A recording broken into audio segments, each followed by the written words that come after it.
All right, well, we're 13 days into 2023, but the year is already looking pretty good for Canada's auto sector, with buzz coming out of the Consumer Electronics Show with an electric car designed in and built within our border, and certainly a win for Canada's auto parts makers in a dispute left unresolved from the trade agreement replacing NAFTA. To talk more about this, Flavio Volpe is joining us. He's the president of the Automotive Parts Manufacturers Association. Flavio, good to talk to you this morning. You're just fresh back from Vegas. The Aero kind of debuted at CES amongst all the other tech and fanfare and amazing things. How did that vehicle stand out amongst all the rest of what was on display there? Well, what you showed on the screen there was a tease of a couple of months ago where we were at in terms of prototype design, and we promised that we would bring the fully functional prototype to Vegas, and we did. We unveiled it. Your viewers can go to Google Project Aero or projectaero.ca. It's a working prototype, bumper-to-bumper, full Canadian car, and I think we surprised people. We don't have a Canadian car company. People showed up and said, there's a Canadian car? What's this? And it's the story of all the technology and parts suppliers in the country coming together in the largest industrial collaboration project in history. You know, you see here on the screen, this is where we were 2 months ago. And where we are now is a car you can drive on the street, you know, if we could get a license for it, that you could drive on the street and demonstrate everything in that car is Canadian.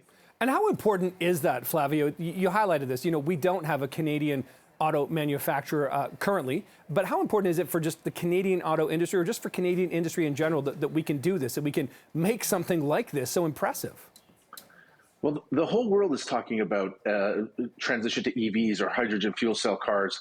And, you know, everybody associates that with the company's products, the Teslas and Mercedes, the Toyotas.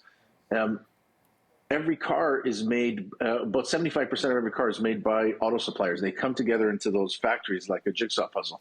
So how do Canadian companies who have this advanced technology get to showcase maybe to new customers, you know, new automakers, or to people who are generally interested in buying a vehicle in the next few years?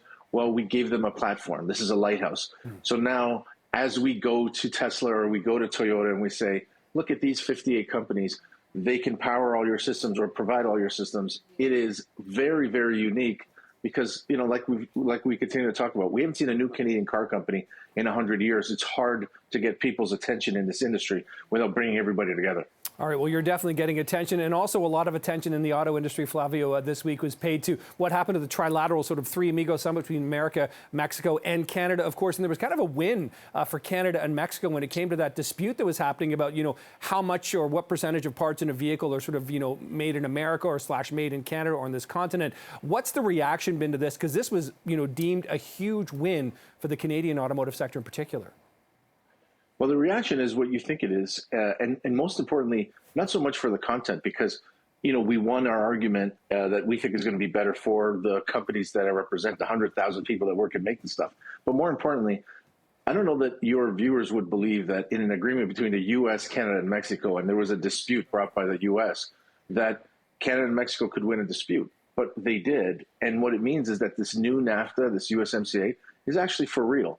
There's a dispute mechanism that you can get a ruling, a fair ruling. Now, it's a warning to us, Canada and Mexico, you better do things right, because it goes the other way as well. But, you know, for me, it was unprecedented that we were able to do that. Flavio, got about 30 seconds to go here. We talked so much last year with you about supply chain issues. How are things looking this year in terms of that supply chain? We know how backed up car manufacturers are.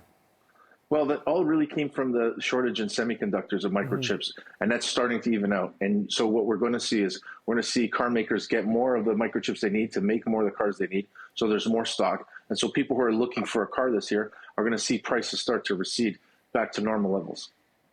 Listen, Flavio, that is good news. Always good to talk to you. Flavio Volpe from the AMPA. Thanks for joining us. We'll talk again throughout the year, I'm sure. Have a great day. Thanks, Nick.